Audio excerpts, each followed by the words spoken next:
గదిలో వెలుగులను చూసి ఆశ్చర్యపోయిన భాగ్యలక్ష్మి ఇంకా ప్రమీల ఇద్దరూ ఏమీ మాట్లాడకుండా అక్కడి నుండి బయటకొచ్చి భోజనానికి అన్నీ సిద్ధం చేస్తూ ఉన్నారు.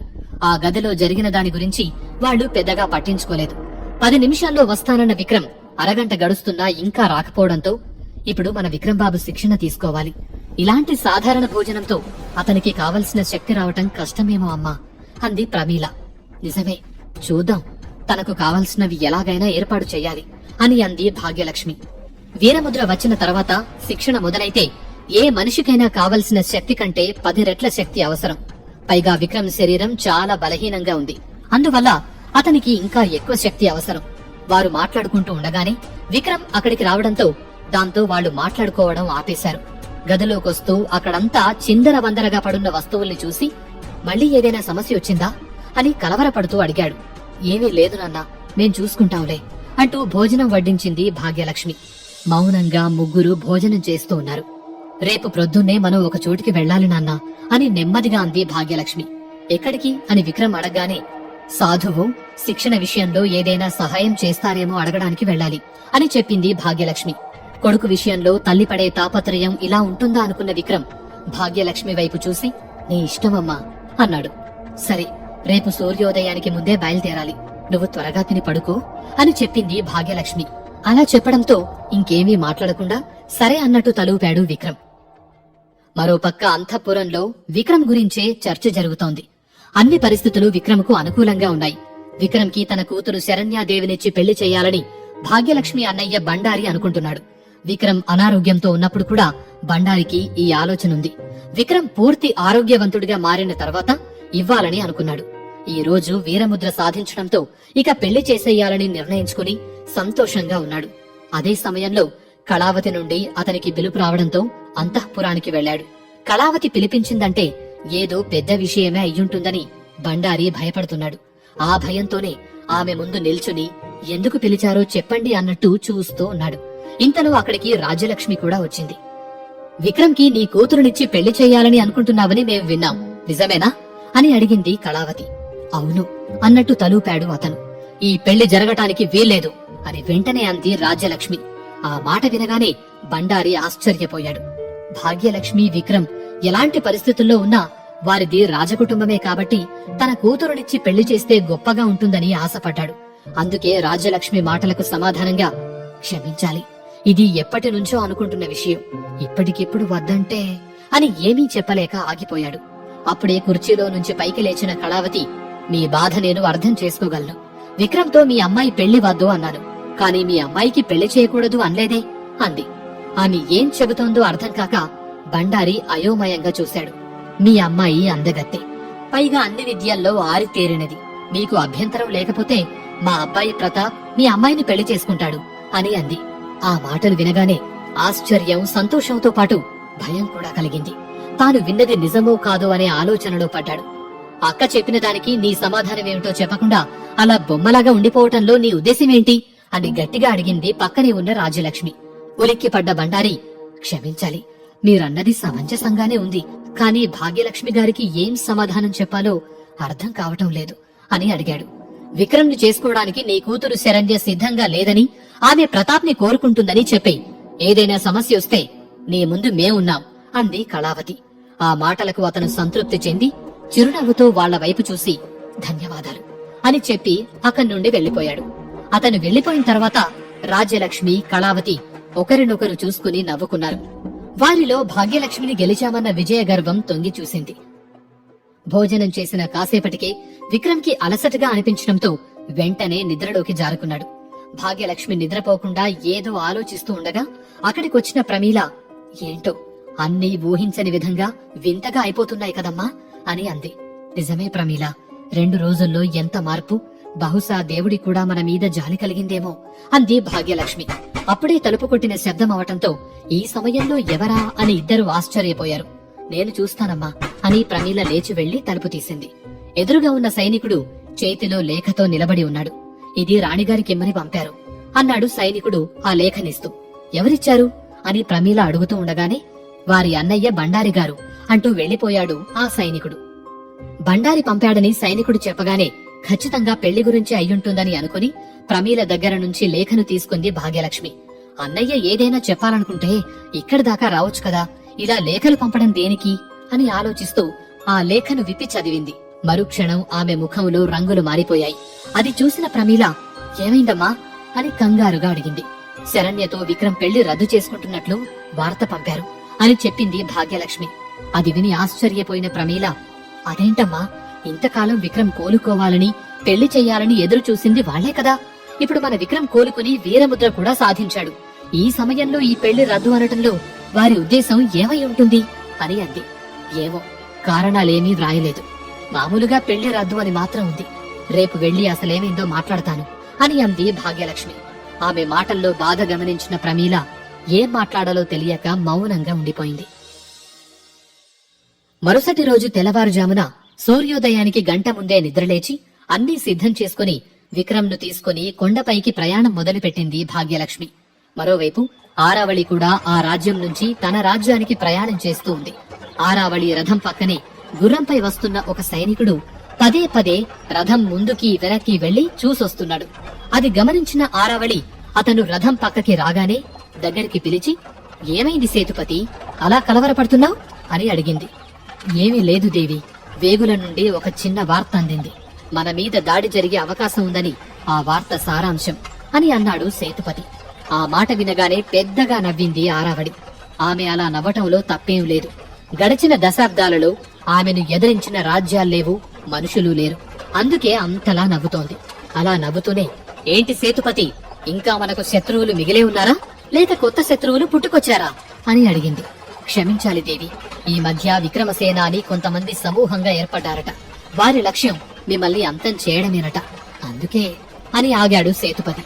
విక్రమసేన అనే మాట వినగానే ఆరావళి కళ్ళు పెద్దవయ్యాయి. గత కొన్ని రోజులుగా విక్రమ్ అనే మాట, అతని రూపం మళ్లీ మళ్లీ ఎదురు పడుతూనే ఉన్నాయి.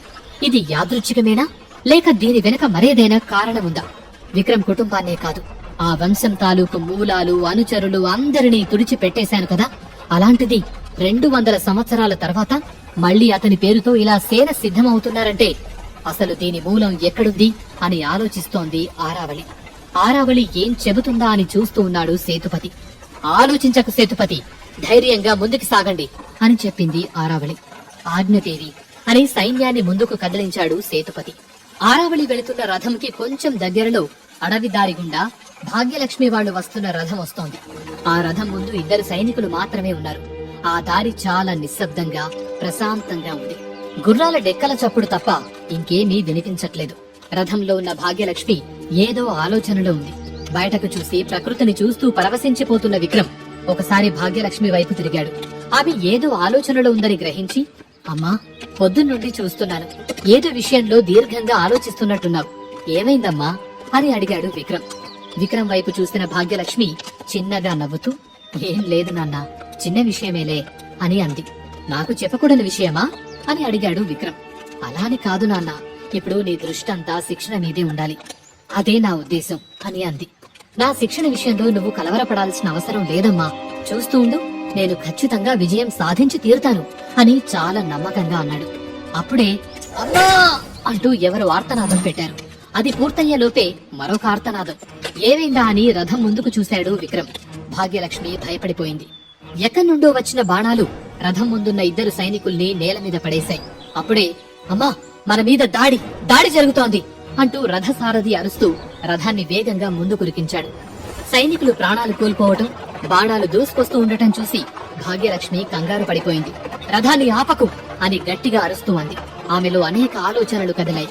మా మీద దాడి చేయాల్సిన అవసరం ఎవరికుంది, పైగా మేమిటొస్తున్నట్టు ఎవరికి తెలుసు అని ఆలోచిస్తున్న భాగ్యలక్ష్మికి ఏమీ అర్థం కావటం లేదు. విక్రమ్ మాత్రం ఏ బెరుకు లేకుండా ఉన్నాడు. రథం కొంచెం దూరం వెళ్లేసరికి వెనక నుండి 2 గుర్రాలపైన 2 సైనికులు బాణాలు సంధిస్తూ వస్తున్నారు. వారు ఊహించని విధంగా అదే సమయంలో ఎదురుగా మరో 2 గుర్రాలపైన వచ్చిన శత్రువులు బాణాలు వదిలారు. అవి నేరుగా భాగ్యలక్ష్మి మీదకి దూసుకొచ్చాయి. అవి ఆమెను తాకేలోపు రెప్పపాటు సమయంలో ఆ 2 బాణాలను చేత్తో పట్టుకున్నాడు విక్రమ్. అవి వేసిన శత్రువుల్నే కాదు, భాగ్యలక్ష్మి కూడా ఆశ్చర్యంతో నోరు తెరిచింది. వాటిని చేతిలోకి తీసుకున్న విక్రమ్ వెంటనే రథంలో ఉన్న విల్లును తీసుకుని 2 బాణాలను ఒకేసారి వారిపైకి సంధించాడు. అవి నేరుగా వెళ్లి శత్రువుల గుండెల్లో దిగాయి. అక్కడేం జరిగిందో అర్థం కాని రథ సారథి వెనక్కి తిరిగి చూశాడు. చేతిలో విల్లుతో రథం పైన ఒక కాలు పెట్టి ఉన్న విక్రమ్ మహాభారతంలో కౌరవుల మీదికి విరుచుకుపడ్డ అర్జునుడిలా కనిపించాడు. వెంటనే మరో 2 బాణాలు తీసుకున్న విక్రమ్ వెనక వస్తున్న సైనికుల మీదికి గురిపెట్టి వదిలాడు. అది వారి తలలో దిగడంతో నేల కొరిగిపోయారు. విక్రమ్ చిన్నప్పటి నుంచి ఏ రోజు విలువిద్య నేర్చుకున్నది లేదు, కనీసం విల్లు పట్టుకున్నది కూడా లేదు. అలాంటిది ఇప్పుడు చాలా అనుభవం ఉన్నట్టుగా విల్లు సంధిస్తూ ఉంటే తన కళ్లను తనే నమ్మలేక బొమ్మలాగా చూస్తూ ఉంది భాగ్యలక్ష్మి. అప్పుడే రథమాపు అని విక్రమ్ ఆజ్ఞాపించాడు. విక్రమ్ కత్తిని తీసుకుని రథం దిగి పడిపోయిన సైనికుల దగ్గరికి వెళ్లాడు. అతన్ని అనుసరిస్తూ భాగ్యలక్ష్మి రథ సారథి కూడా వెళ్లారు. పడిపోయిన సైనికుల ముసుగులు తీసి వారి బట్టలు, శరీరం మీద ఏవైనా గుర్తులు లేక ఇతర సమాచారం దొరుకుతుందేమోనని వెతికాడు విక్రమ్. కాని వారికి ఎటువంటి ఆధారం దొరకలేదు. చూస్తే దారి దొంగల్లాగా కూడా లేరు. ఎవరై ఉంటారమ్మా అని వాళ్లను చూస్తూ అడిగాడు రథసారథి. ఇదెవరో మన రాజ్యంలోని వారి పనే అని ఆ సైనికుడి చేతిలోంచి పడిపోయిన విల్లును చూస్తూ అన్నాడు విక్రమ్. దాని మీద అగ్ని గుర్తుంది. అది ఆ రాజ్యంలోని సైనికులకిచ్చే విల్లు. భాగ్యలక్ష్మికి కూడా అదే అనుమానం కలిగింది. చూస్తుంటే మీ అడ్డు తొలగించుకోవాలని ఎవరో గట్టిగా ప్రయత్నం చేస్తున్నట్టుంది తల్లి అని అన్నాడు రథసారథి. ఇదెవరు చేసినా దానికి ప్రతిఫలం అనుభవిస్తారు. వీరి ఆయుధాలు సేకరించి రథంలో పెట్టండి అని మళ్లీ రథం వైపు వెళ్లాడు విక్రమ్. ఆలోచిస్తూనే రథంలో కూర్చుంది భాగ్యలక్ష్మి. మళ్లీ రథం పరుగు అందుకుంది. ఇక్కడ వీరి రథం పరుగు అందుకుంటున్న సమయంలోనే అక్కడ ఆరావళి సైన్యం మీద దాడి మొదలైంది. ఒక్కసారిగా ఆ సైన్యం మీద నలువైపుల నుండి బాణాలతో, అగ్ని గోళాలతో దాడి జరిగింది.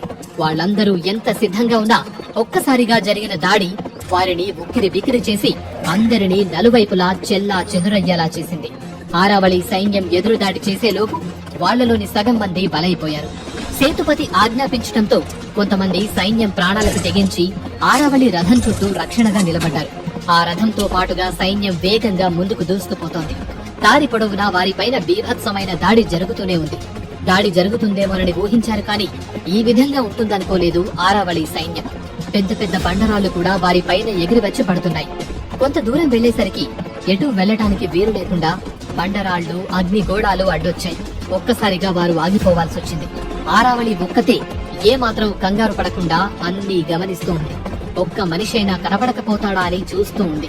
చుట్టూ ఉన్న చెట్ల మధ్య నుండి బాణాలొస్తున్నాయి, కానీ మనుషులెవరూ కనిపించడం లేదు. శత్రువులు ఒక చెట్టుపై నుంచి మరో చెట్టుపైకి దూకుతూ అస్త్రాలు సంధిస్తూ ఉన్నారు. కానీ అది ఆరావళి సైన్యానికి సరిగా కనిపించడం లేదు. దాంతో ఆగండి అని ఆజ్ఞాపించింది ఆరావళి. ఇప్పుడు ఆమె రథం చుట్టూ కేవలం 10ల సంఖ్యలోనే సైనికులు మిగిలి ఉన్నారు. నేను పోరాడి వేటాడి చాలా రోజులైంది సేతుపతి అని నవ్వుతూ రథం దిగింది ఆరావళి. దేవి మీరు అని మాట్లాడబోయి ఆమె ముఖంలోకి చూసి ఆగిపోయాడు సేతుపతి. నేనేమీ జంతువుని కాను. వాళ్ళు వేటాడితే భయపడి పారిపోవడానికో లేక దాక్కోవడానికి వేటాడి చాలా రోజులైంది సేతుపతి అని నవ్వుతూ రథం దిగింది ఆరావళి. దేవి మీరు అని మాట్లాడబోయి ఆమె ముఖంలోకి చూసి ఆగిపోయాడు సేతుపతి. నేనేమీ జంతువుని కాను. వాళ్ళు వేటాడితే భయపడి పారిపోవడానికో లేక దాక్కోవడానికో.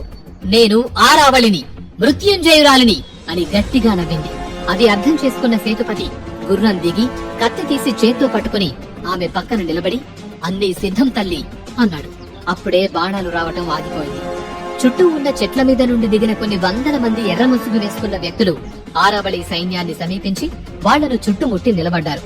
అందరి చేతుల్లో ఆయుధాలున్నాయి. వాళ్లందరినీ చూసి ఇక్కడ ఆట నాదే, వేట నాదే అని గట్టిగా అరిచింది ఆరావళి. ఇప్పుడేం జరగనుంది?